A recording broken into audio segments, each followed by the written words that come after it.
تھا کہ ہم ایک دن یا آدھا دن اس حالت میں رہیں، تو اس لحاظ سے اس خیال کے مطابق انہوں نے یہ نصیحت اپنے ساتھی کو کی تھی۔ اور پھر اس کے بعد کیوں یہ کہا کہ بھی ذرا خیال سے تم جانا، کیونکہ انہم یظہروا علیکم یرجموکم، اگر انہیں خبر ہو گئی نا ہمارے بارے میں تو وہ پھر ہمیں پتھروں سے مار دیں گے، یا پھر یہ کریں گے او یعیدوکم فی ملتہم، تو واپس ہمیں اپنے دین میں لانے کی کوشش کریں گے۔ ولن تفلحوا اذا ابدا، اور پھر اس طرح تم کبھی بھی فلاح نہیں پاؤ گے۔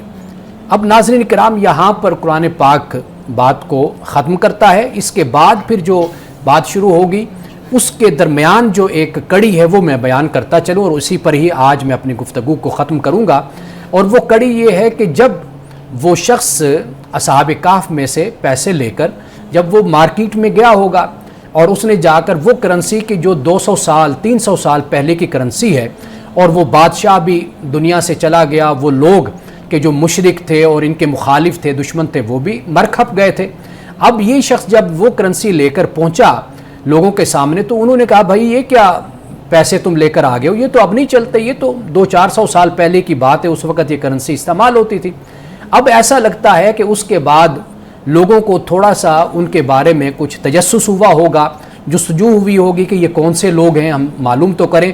اس طرح اس کا پیچھا اور تعاقب کرتے ہوئے یہ پھر غار تک لوگ پہنچے ہوگے، انہیں معلوم ہوا ہوگا کہ یہ وہ لوگ ہیں کہ جو تقریباً 200-300 سال پہلے فلاں بادشاہ کے وقت میں جو مشرک تھا اس وقت یہ لوگ اس غار میں آئے تھے اور انہوں نے یہاں پر پناہ لی تھی۔ تو اس طریقے سے لوگوں کو ان کے بارے میں خبر ہوئی۔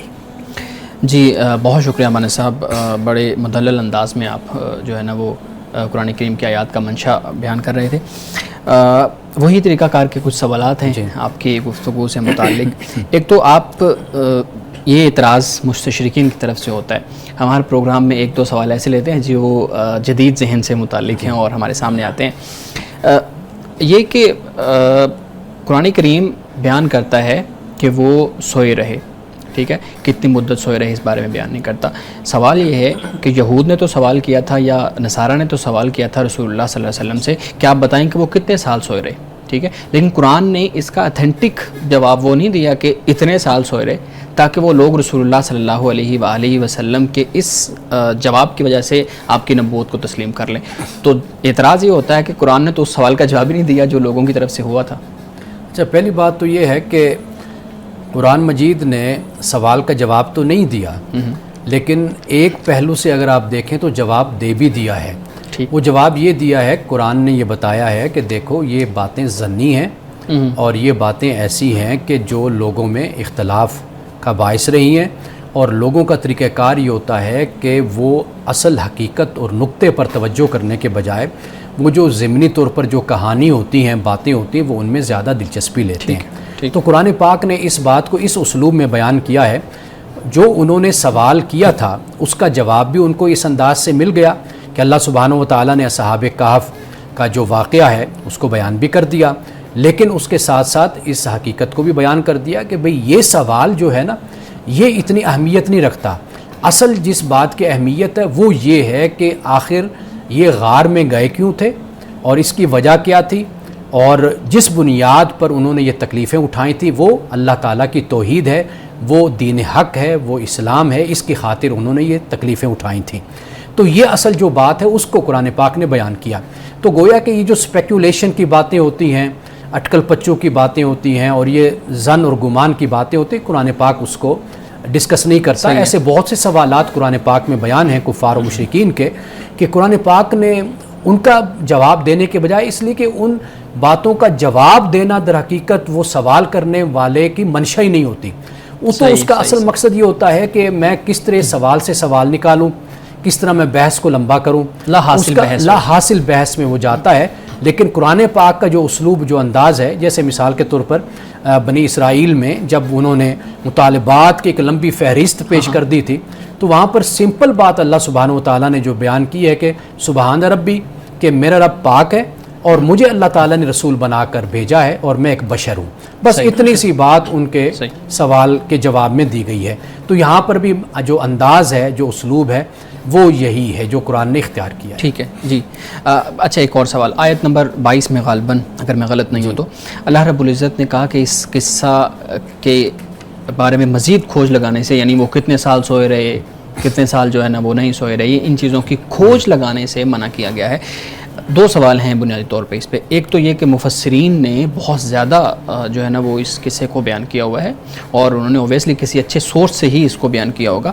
ایک تو یہ ہے کہ اگر جب منع کیا گیا تو پھر مفسرین نے کیوں جو ہے نا وہ جو قرآن نے چیزیں بیان نہیں کی ان کو بیان کیا ہوا ہے۔ اور دوسرا بنیادی طور پہ سوال یہ ہے کہ قرآن نے کیوں منع کیا تھا کھوج لگانے سے؟ آپ نے اس پہ کچھ بات کر دی ہے، لیکن مزید میں چاہوں گا کہ آپ اس پہ تفصیل سے بات کریں کہ قرآن نے منع کیوں کیا، اور جب منع کیا گیا ہے اس کے باوجود ہمارے ہاں مفسرین نے اس کو موضوع بحث کیوں بنایا؟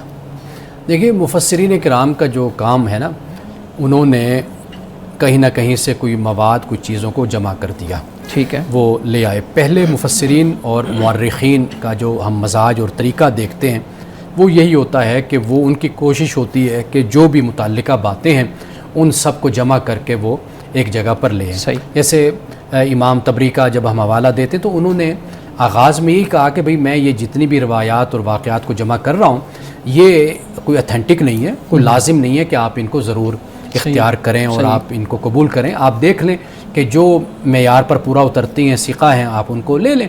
تو یہ ایک انداز طریقہ ہوتا ہے، مفسرین کرام نے بھی اسی انداز کو اختیار کیا ہے۔ بہت سی باتوں کی جہاں پر وضاحت ہو سکتی ہے انہوں نے وہ اقوال کہہ لیجئے، وہ صحابہ سے بھی منقول اقوال ہیں، ٹھیک ہے، علماء سے بھی منقول ہیں، دیگر کتب سے بھی انہوں نے ان کو جمع کر کے اپنی کتاب میں بیان کر دیا۔ اب وہ جو ذکر کیا آپ نے عدد کے حوالے سے، اب اللہ تعالیٰ نے جو عدد ہے 3 کا ہے، پھر 5 کا ہے، پھر 7 کا جو بیان کیا ہے، اب وہ 7 والے پر تو قرآن پاک نے رجمم بالغیب نہیں کہا، اس سے پہلے جو 2 عدد ہیں ان پر رجمم بالغیب کہا ہے، اس پر قرآن پاک خاموش ہے، یعنی صرف اس کو ذکر کر دیا۔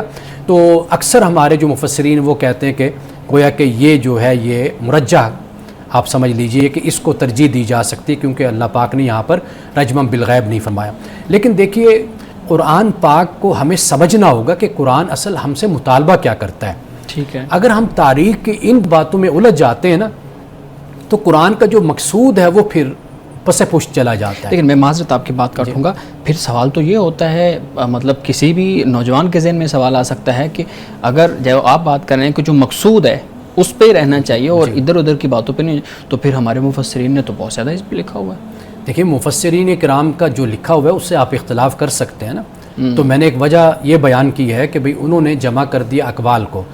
اب ہمارے لیے تو قرآن کا متن ہی اتھینٹک ہے نا، وہی ہمارے لیے حجت ہے نا، باقی جو اس کی تشریح یا تفسیر میں ہر عالم کا، ہر مفسر کا اپنا ایک مزاج بھی ہوتا ہے، ایک اپنا اسکول آف تھاٹ بھی ہوتا ہے۔ اب کسی بھی آپ مفسر کو، کسی بھی محدث کو اگر آپ لے لیں گے، آپ دیکھیے کہ انہوں نے بہت سی روایات ایسی ہیں کہ جو آج ضعیف ہیں یا موضوع ہیں ان کو نقل کیا، ایون کہ امام غزالی رحمۃ اللہ تعالیٰ علیہ کی کتب کو آپ اٹھا لیں، جو انہوں نے احیاء العلوم ہے وہ کتاب دیکھ لیجئے، مکاشفۃ القلوب ہے، کیمیاء سعادت ہے، دیگر کتب میں آپ دیکھ لیجئے کہ انہوں نے بہت سی ضعیف روایات کو بیان کیا کہ جو ہمیں ملتی نہیں ہیں۔ تو میرا خیال ہے کہ یہ وہ بھی انسان تھے، تو ہمارے پر جو لازم ہے وہ یہ ہے کہ ہم ایک اپنا معیار جو ہمیں قرآن نے دیا، سنت نے دیا، اس کو مد نظر رکھ کر ہم چیزوں کو پرکھیں اور دیکھتے چلیں۔ صحیح ہے، بالکل بہت خوبصورت ہے کہ جو چیز لکھی ہوئی ہے اس کو ہم دلائل کی جو ہے نا وہ نگاہ سے گزاریں اور اس کے بعد پھر اس کو ایکسیپٹ کریں یا ریجیکٹ کریں۔ بہت شکریہ مانے صاحب، آپ نے بہت اچھے طریقے سے سوالات کو ایڈریس کیا ہے، اور ابھی یہاں پہ ایک بریک کا وقت ہوا چاہتا ہے، اس کے بعد ہم اپنا جو اگلا سیگمنٹ ہے اس کی طرف جائیں گے۔ ناظرین کرام ہمارے ساتھ رہیے گا، ملتے ہیں ایک بریک کے بعد۔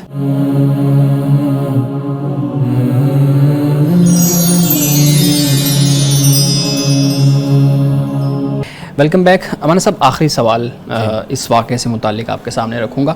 اصحاب کہف کے کتے کا ذکر اس صورت کے اندر، ان آیات کے اندر ہوا، ہم اگر اس کو تھوڑا اس پس منظر سے ہٹا کے دیکھیں تو ہمارے ہاں اس جانور کی مذمت کی جاتی ہے، ہمارے سامنے اس کو برا سمجھا جاتا ہے، ہمارے سامنے روایات بیان کی جاتی ہیں کہ جس کے گھر میں کتا ہوگا اس کے گھر میں رحمت کے فرشتے نہیں آتے، ہم یہ سنتے رہے ہیں، اور اس طرح کی روایات بیان بھی کی جاتی ہیں۔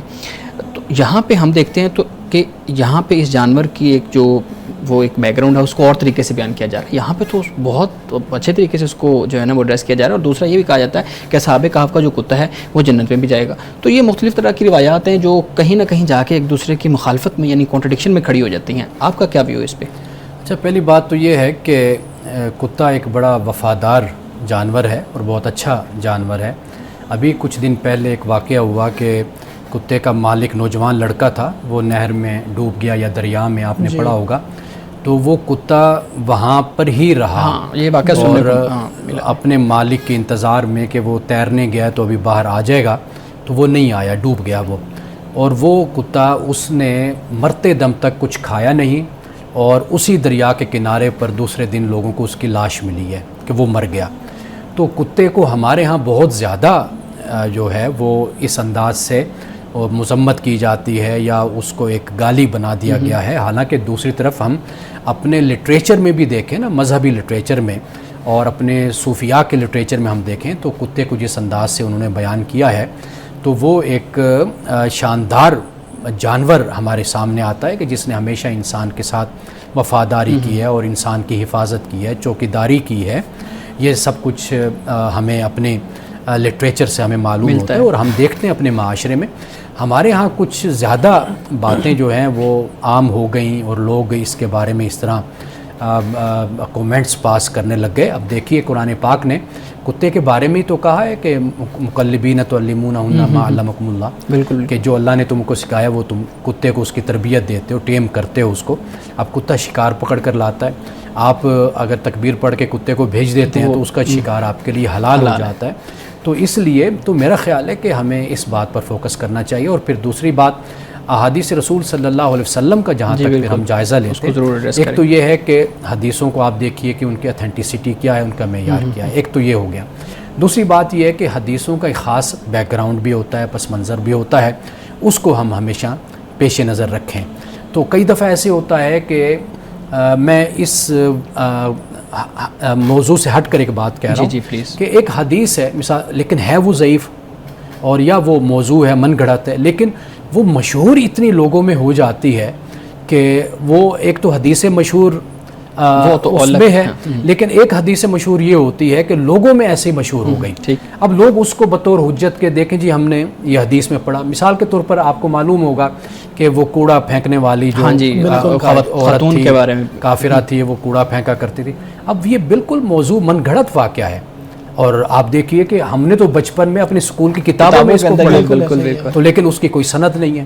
تو کہنے کا مطلب یہ ہے کہ ہمیں یہ جو رویہ ہم اختیار کر لیتے ہیں مذہب کے نام پر, اس کا بھی ہمیں جانچ پڑتال اس کی ہمیں کرنی چاہیے, اور مستند طریقے سے ہم اپنے رویوں کو, اپنے سلوک کو ہم پروان چڑھائیں.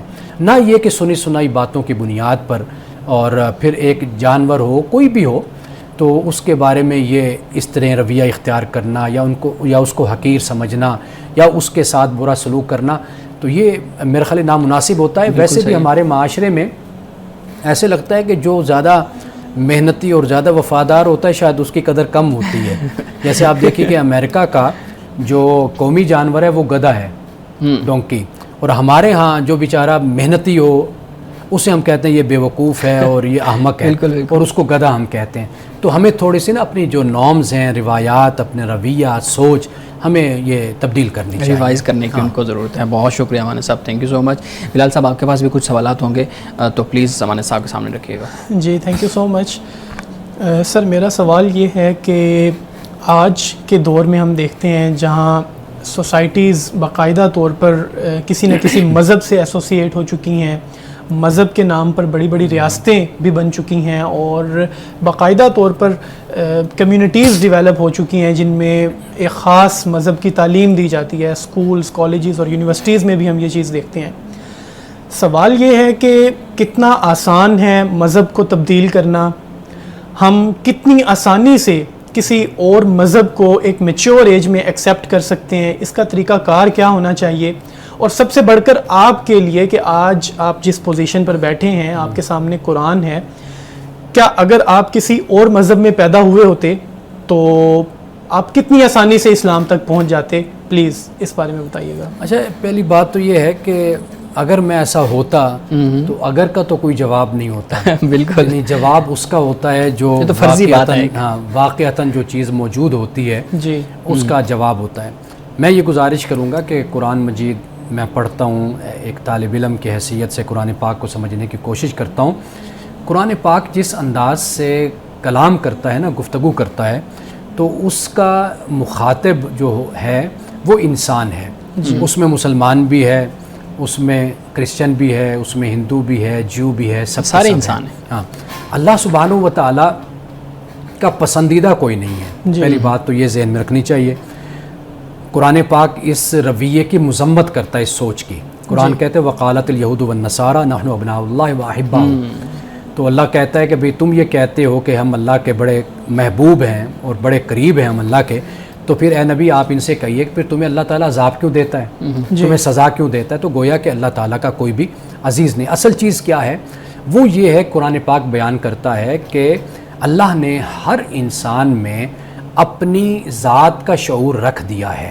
جی ٹھیک. یعنی آپ دیکھیے کہ کوئی خدا کو مانے نہ مانے, بے شک جتنی بھی اس بحث سے جان چھڑائے, لیکن اس کے اندر اس کا سوال ضرور پیدا ہوتا ہے, کہیں نہ کہ وہ کمک چل رہی ہوتی ہے, معاملہ چل رہا ہے.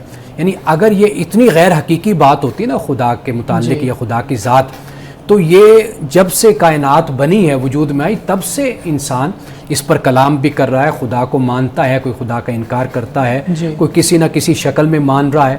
تو مطلب یہ ہے کہ خدا ایک حقیقت ہے. ایک تو یہ بات ہوگی نا. اب قرآن پاک نے اس کو بیان کر دیا کہ دیکھو تم میں میں نے اپنی ذات کا شعور رکھا ہے اور اس کے بارے میں تم سے کل قیامت کے دن سوال کروں گا. ایک تو یہ بات قرآن پاک نے بیان کی. دوسری بات دیکھیے سورۃ النساء میں اللہ پاک کی فرماتا ہے لیس بامانیکم ولا امانی اہل الکتاب, کہ تمہاری جو خواہشیں ہیں ایمان والو اس بنیاد پر بھی کوئی نجات نہیں ہونی اور نہ اہل کتاب کی خواہشوں کے مطابق نجات ہونی ہے. قرآن کہتا ہے کہ جو برے کام کرے گا اس کو اس کی جزا ملے گی اور ذرہ بھر بھی ظلم نہیں کیا جائے گا.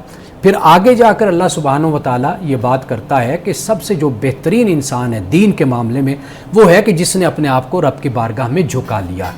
اب اصل معاملہ یہ ہے کہ رب آپ سے جو تقاضا کر رہا ہے نا وہ آپ کے فرقے سے, آپ کے مذہب سے, آپ کی نسل پرستی سے بلند ہو کر آپ سے تقاضا کر رہا ہے. صحیح ہے. ہم جو بات کرتے ہیں ہم اپنے دائرے میں رہتے ہوئے بات کر رہے ہیں. یعنی میری پرورش ہوئی ایک خاص ماحول میں, آپ کی پرورش ہوئی ایک خاص ماحول میں, ہم اپنی پرورش کی بنیاد پر اپنے دین اور مذہب کو سچا مان کر اور اپنے آپ کو ہم سمجھ لیتے ہیں کہ ہماری تو نجات ہو گئی. بالکل. قرآن پاک اس کو رد کرتا ہے. قرآن کہتا ہے وقالوا لن يدخل الجنۃ الا من کان هودا او نصارى تلك امانیهم. قرآن کہتے ہیں کہ یہ کہتے ہیں کہ بھئی جنت میں صرف یہود اور نصارہ جائیں گے. فرمایا یہ ان کی جھوٹی خواہشیں ہیں. قل ہاتوا برہانکم ان کنتم صادقین, تم دلیل لاؤ اس پر اگر تم سچے ہو. سر بات تو یہ ہے نا کہ میں مسلمان گھرانے میں پیدا ہوا ہوں, مجھے شروع سے اسلامیات پڑھائی جا رہی ہے, آپشنل اسلامیات ہے, کمپلسری اسلامیات ہے. اسلامیات پڑھائے گی, میں نے قرآن سے ہی بات کرنی ہے. لیکن اور آپ بھی قرآن سے دلائل دے رہے ہیں. جس بندے تک قرآن پہنچی نہیں ہے وہ اور کتابوں کو پڑھتا رہا ہے اور مذہب میں پیدا ہوا ہے, وہ قرآن تک کیسے پہنچے گا؟ دیکھیے جو قرآن تک نہیں پہنچا, میرے خیال میں اس سوال کا جواب ہم وقفے کے بعد لے لیں تو زیادہ اچھا ہے کیونکہ وقت ہمیں کھلا مل جائے گا. ناظرین کرام یہاں پہ ایک بریک لیتے ہیں, بریک کے بعد ملتے ہیں, ہمارے ساتھ رہیے گا.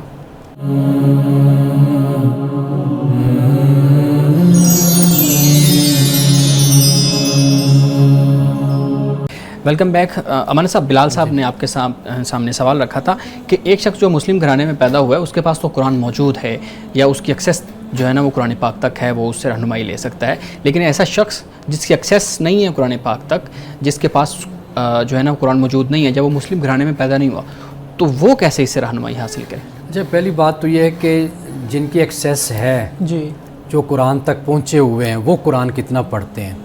ایک سوال تو خود مسلمانوں پر اٹھتا ہے, یعنی کہ صرف یہ تو کفایت نہیں کرتا نا کہ آپ نے کلمہ پڑھ لیا, آپ نے کہا جی میں مسلمان ہو گیا.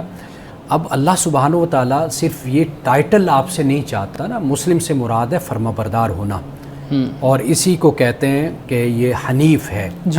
یعنی صرف مسلمان ہونا کافی نہیں, اللہ کا تقاضا آپ سے آگے بھی ہے نا کہ قرآن پاک میں مسلم ہی کی پھر آگے جو تفصیل کو بیان کیا جاتا ہے کہ جیسے صالحین ہیں, جیسے شہداء ہیں, صدیقین ہیں, اللہ کے بندے متقین ہیں, محسنین ہیں, سچ بولنے والے ہیں, کتنی پھر آگے کیٹاگریز آپ کہہ لیجئے یا اقسام کہہ لیجئے قرآن پاک نے بیان کیا. پہلی بات تو یہ کہ خود مسلمان سے اس بات کا سوال ہوگا اور وہ اس کا جواب دہ ہے کہ بھائی اس نے قرآن پاک کو کتنا سمجھا اور کتنا پڑھا. ایک بات. دوسری بات یہ ہے کہ جہاں تک دوسروں کا معاملہ ہے نا, جب انسان, قرآن کہتے ہیں وفی انفسکم افلا تبصرون, اللہ نے تمہارے اندر بھی نشانیاں رکھ دی ہیں. جب انسان اپنے آپ کو قرآن سے ٹیلی کر کے دیکھتا ہے نا تو ان دونوں میں بڑی مطابقت انسان کو ملتی ہے. اگر ایک شخص اپنی ذات پر غور و فکر کرتا ہے، سب سے بڑا جو انسان کے لیے مسئلہ ہے نا، سب سے مشکل کام ہے، وہ یہ ہے کہ وہ اپنے ماحول سے اٹھ کر چیزوں کو پڑھے اور مطالعہ کرے. جب ہم اصحاب کہف کی بات کرتے ہیں، ہم انبیاء علیہ السلام کے بارے میں بات کرتے ہیں یا دیگر ہم اللہ کے نیک بندوں کے بارے میں بات کرتے ہیں، ان میں سب سے بڑا وصف یہی تھا کہ انہوں نے اللہ کے دین کو پیور شکل میں اختیار کیا اور پیور دین کو قبول کیا اور اسی کی پھر آگے تبلیغ کی. اب آپ جب سوال کرتے ہیں نا، اکثر ہمارے جو نوجوان سوال کرتے ہیں، ان کا اصل جو معاملہ بیک گراؤنڈ کا ہوتا ہے وہ یہ ہوتا ہے کہ وہ ایک خاص ماحول میں پرورش پا کر آتے ہیں، اسی طرح کے خیالات اور تصورات کو وہ آگے لے کر چلتے ہیں. تو لہٰذا میں یہ سمجھتا ہوں کہ جب انسان فطرت سے کلام کرتا ہے نا، فطرت سے وہ جو قرآن پاک کو اگر ہم پڑھیں تو ہمیں 3 طرح کے علوم نظر آتے ہیں انسان کے لیے جس کی طرف اللہ متوجہ کرتا ہے. ایک ہے نیچر کا علم، فطرت کا، کائنات کا، آپ غور و فکر کرتے ہیں. دوسرا ہے تاریخ، ہسٹری، قرآن پاک اس کو بھی بیان کرتا ہے، سیرو فی الارض. بالکل. اچھا، پھر تیسری جو بات قرآن کہتا ہے وہ کہ اپنے اندر دیکھو، اپنی ذات کا علم. تو جب ایک انسان ان 3 چیزوں پر غور و فکر کرتا ہے تو وہ گویا کہ قرآن کے قریب ہوتا چلا جاتا ہے. اور پھر اگر اس کے کان میں قرآن کی آواز پڑتی ہے، وہ متوجہ ہوتا ہے، تو مجھے یقین ہے اس بات کا کہ وہ پھر قرآن کی طرف راغب بھی ہوگا اور قرآن کی طرف دلچسپی بھی اپنی رکھے گا. اس کے بعد ایک سوال پھر یہ بھی پیدا ہوتا ہے، جی ایک وہ شخص جو مسلمان گھرانے میں پیدا ہوا، اس نے ساری زندگی دین اسلام کو شعوری طور پر نہیں سمجھا. اس نے قرآن کو پڑھا ہے، نمازیں ادا کی ہیں، لیکن شعوری طور پر دین کو ایکسیپٹ نہیں کیا. ایکسیپٹ کرنے سے مراد ہے سمجھا نہیں ہے شعوری طور پر، عقلی طور پر. ایک وہ شخص جو کرسچن میں یا کسی بھی اور مذہب میں پیدا ہوتا ہے، اس نے بھی اپنے مذہب کے مطابق عبادات کی ہیں، لیکن شعوری طور پر اس نے بھی ایکسیپٹ نہیں کیا. اب میری نظر میں تو دونوں لوگ برابر ہونے چاہیے، اللہ تعالیٰ کی نظر میں بھی دونوں لوگ برابر ہیں، کیونکہ دونوں لوگ اپنے اپنے مذہب پر اپنے باپ دادا کے بتائے ہوئے طریقے پہ چلتے رہے لیکن شعوری طور پر ایکسیپٹ نہیں کیا. سوال یہ پیدا ہوتا ہے کہ ہم نے کون سا تیر مارا ہے کہ ہم مسلمان ہیں اس لیے ہم بخش دیے جائیں گے؟ ہم نے تو سمجھا سوچا کچھ بھی نہیں ہے. اب یہ جو بخشش کا تصور ہے نا، یہ بھی اصل ہم نے اپنے ماحول سے سیکھا ہے. اچھا، یہ معاملہ کیوں نہ ہم خدا کے سپرد کر دیں کہ اسی کے بندے ہیں، وہی قیامت کے دن ان کے بارے میں فیصلہ کرے گا. پھر تو یہ بھی کہا جا سکتا ہے کہ باقی مذہب کے لوگ بھی بخشے جائیں گے، وہ بھی جنت میں جائیں گے. بخشش کا میں فتویٰ دے ہی نہیں سکتا، یہ تو اللہ تعالیٰ کے ہاتھ میں ہے، یہ تو اختیار خدا کا ہے. لیکن ہمارا یہ ایمان ہے، ہم اس بات کو مانتے ہیں اور دل کے ساتھ مانتے ہیں اور پختہ ایمان ہے کہ قرآن پاک اللہ کا جو دین ہے یہ لاسٹ ورژن ہے، اللہ تعالیٰ کا لاسٹ متن ہے، ٹیکسٹ ہے جو اللہ نے بھیجا ہے. اسی طرح جیسے تورات اور انجیل تھے کہ حضرت موسیٰ اور حضرت مسیح علیہ السلام پر وہ اتاری گئی، اور ان کے زمانے میں، ان کے دور میں لازم تھا ہر شخص پر کہ وہ اس پر ایمان لاتا اور کتاب کو پڑھتا اور سمجھتا. آج کے دور میں یعنی آخری پیغمبر حضرت محمد مصطفیٰ صلی اللہ علیہ وسلم ہیں، انہوں نے یہ ہمیں قرآن دیا، ان پر یہ قرآن پاک اترا ہے. تو ایک مومن ہونے کے ناطے کہ ہم مانتے ہیں جس طرح کوئی اور اپنے مذہب اور دین کو مانتا ہے، ہمارا اس پر پختہ یقین ہے کہ یہ اللہ کی کتاب ہے اور یہ لاسٹ کتاب ہے. تو لہٰذا یہ وہ کتاب ہے کہ جو انسانیت کی رہنمائی کے لیے کافی ہے اور شافی ہے. سر، آپ مسلمان ہیں، آپ اس لیے کہہ رہے ہیں کہ یہ لاسٹ ورژن ہے اور ہم اس کو مانتے ہیں. آپ دیکھیں باقی مذاہب میں بھی تو بڑے بڑے ریسرچرز موجود ہیں، بڑی بڑی تحقیق محقق موجود ہیں. میں نے جو بات آپ کے سامنے رکھی ہے نا، آپ میری ابتدائی گفتگو سے اس پر آپ فوکس کریں.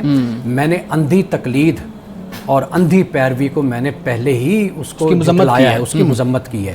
میں نے آپ کو بتایا کہ انسان اپنی فطرت کو جب آواز دیتا ہے اور توحید کو آواز دیتا ہے جو اللہ نے انسان کے اندر رکھی ہے، تو میرا خیال ہے کہ پھر اس کا جو سفر ہے وہ سمٹ جاتا ہے، وہ حق کے قریب ہوتا چلا جاتا ہے. اب آپ اس کو حق کے لفظ کو آپ جو معنی دینا چاہیں وہ آپ کی اپنی مرضی اور منشا ہے، لیکن میں نے آپ کو یہ بتا دیا کہ قرآن مجید نے جس انداز سے انسان کو مخاطب کیا ہے، انسان کو متوجہ کیا ہے، اس نے گروہوں سے، نسلوں سے، مذہبوں سے، فرقوں سے بلند ہو کر انسان کو آواز دی ہے، انسان کو بلایا ہے. اگر انسان اس آواز پر توجہ کرے گا تو مجھے اس بات کا یقین ہے کہ وہ خدا کے دین کی طرف اور اصل کی طرف متوجہ ہوگا. لیکن بلال صاحب، جو آپ بات کر رہے ہیں نا، میں اس پہ کمنٹ کرنا چاہوں گا. یہ معاملہ نہیں ہے کہ دوسرے مذاہب کے لوگ اس کتاب کو پڑھ کے جو ہے نا وہ انہوں نے راہ راست پہ نہیں آئے، انہوں نے رہنمائی نہیں حاصل کی. سینکڑوں ہزاروں مثالیں ہمارے پاس روزانہ کی بنیاد پہ آتی ہیں کہ بڑے بڑے اسکالر جو ہیں انہوں نے قرآن پڑھا اور انہوں نے ایکسیپٹ کیا کہ اس سے پہلے جو ہم کر رہے تھے وہ اور چیز تھی، اب ہم ایک ہدایت تک یا اس تک اچھا بڑے بڑے لوگوں کی یہ مثالیں بھی آتی ہیں کہ انہوں نے قرآن کو ترک کر دیا ہے، کسی اور مذہب کو اڈاپٹ کر لیا ہے، ان کی طرف سے ایگزامپلز ہیں، ان کی طرف سے بھی ایگزامپلز ہیں. اور پھر یہ دیکھیں نا بڑے بڑے محقق ان کو تو نہیں پتا کہ قرآن آخری کتاب ہے، تو ہم بات کرتے ہیں. آپ اصل میں سویپنگ سٹیٹمنٹ دیتے ہیں جی تو سویپنگ سٹیٹمنٹ پہ بات نہیں چلتی نا، چیز کو آپ فوکس کر کے آپ چلیں گے نا تو پھر ہم اس پر بات کریں گے. اب اگر آپ یہ بات کہہ رہے ہیں، دیکھیے سچی طلب انسان کے اندر ہو، انسان شوق رکھے، جذبہ رکھے، ہم یہ نہیں کہہ رہے کہ کوئی بڑا ہارڈ قسم کا سٹینس لے کر وہ کھڑا ہو جائے. بات اصل میں یہ ہے کہ جب انسان جستجو اپنے اندر کمی محسوس کرتا ہے تو وہ پڑھتا ہے. اور جیسے میں نے آپ کو شروع میں کہا کہ انسان کے اندر اللہ نے اپنی طلب کو رکھا ہے، اپنی ذات کا شعور کہہ لیجئے، توجہ کہہ لیجئے، جستجو کہہ لیجئے، یہ ہر انسان کے اندر، چاہے وہ خدا کا انکار کرے یا خدا کو مانتا ہو. لیکن یہ جو طلب اور تڑپ ہے وہ جنگل میں ہے، کسی پہاڑ پر ہے، شہر میں ہے، کسی بستی میں ہے، وہ اس کے اندر یہ چیز موجود ہے، یہ خدا نے انسان کے اندر رکھی ہے. یہاں سے جب اس کا سفر شروع ہوتا ہے پھر وہ رسولوں کی طرف بھی جاتا ہے، وہ پھر کتابوں کی طرف بھی آتا ہے، پھر وہ در حقیقت اپنے اندر کی آواز کی تسکین کی خاطر پھر وہ ان سارے راستوں کو دیکھتا ہے اور پھر ایک راہ کو چن لیتا ہے. ایک خاص ہمارا جو یہ سیگمنٹ ہے وہ آج کی حدیث سے متعلق ہے. تو ہمارے صاحب میں آپ سے ریکویسٹ کروں گا کہ وہ آج کی جو حدیث ہے اس پروگرام کی وہ آپ بیان کیجیے. آج کی حدیث ہے کہ جو ماتحت خوشامد کرنے والے ہوتے ہیں اسے رسول اللہ صلی اللہ علیہ وسلم نے پسند نہیں فرمایا. یعنی اسے حکمران کے لیے اور جو امیر ہوتا ہے اس کے لیے ایک نقصان کا اور بری علامت اس کو قرار دیا ہے. حضرت عائشہ صدیقہ رضی اللہ تعالی عنہا سے یہ روایت ہے کہ رسول اللہ صلی اللہ علیہ وسلم نے فرمایا کہ اللہ جب کسی حکمران کے ساتھ بھلائی کا ارادہ کرتا ہے، خیر کا، تو اس کو پھر اچھا وزیر دیتا ہے، یعنی جو اس کو اچھے مشورہ دیتا ہے. اگر وہ بھول جائے تو اس کو یاد دلاتا ہے، اور اگر یاد ہو تو اس کی پھر مدد کرتا ہے. اور پھر جب اللہ تعالیٰ کسی حکمران، کسی امیر کے ساتھ اگر اللہ تعالیٰ اس کے برعکس ارادہ کرتا ہے، یعنی بھلائی کا ارادہ نہیں کرتا، تو پھر اس کو برا وزیر دیتا ہے. اور پھر وہ وزیر کیا کرتا ہے، اگر وہ بھول جائے حکمران تو اس کو یاد بھی نہیں دلاتا، اور اگر اس کو یاد آ جائے تو پھر اس کی مدد بھی نہیں کرتا. یہ سنن ابی داؤد کی یہ حدیث ہے. جی بالکل. اچھا اس سے ریلیٹڈ بھی تو ایک کال ہمیں ملتا ہے نا، میں ایک چھوٹا سا آپ کے سامنے وہ رکھوں گا کہ حضرت علی کے بارے میں ملتا ہے کہ لوگوں نے ان سے کہا کہ آپ کے دور کے اندر تو یہ جو معاملات ہیں فسادات والی یہ زیادہ ہیں، جبکہ آپ سے جو پچھلے ادوار تھے ان میں کم تھے، تو انہوں نے بھی اس سے متعلق شاید ان سے بات منسوخ کی جاتی ہے. آپ نے فرمایا تھا کہ بھئی ان کا مشیر میں تھا اور میرے مشیر تم ہو. بالکل یہ اور وہ اس حدیث سے جو ہے نا وہ لنک کر رہا ہے. تو بہت شکریہ امانہ صاحب آپ کے وقت کا، آپ نے بہت ہی مدلل انداز کے اندر قرآن کریم کی جو آیات ہیں ان کا منشا بیان کیا، سوالات کے جوابات دیے. بلال صاحب بہت شکریہ آپ کے سوالات کا، اور آئی ہوپ کہ کچھ نہ کچھ تشفی جو ہے نا وہ ہوئی ہوگی آپ کی. ناظرین کرام، ہمارے پروگرام کا وقت ختم ہوا چاہتا ہے. اس دعا کے ساتھ ہم اپنے پروگرام کا اختتام کریں گے. اللہ رب العزت ہمیں حسن کلام اور تاثیر کلام عطا فرمائے، ہماری زبان کی گروں کو کھول دے اور سننے والوں تک خیر کا پیغام پہنچے. اجازت دیجیے، خدا حافظ.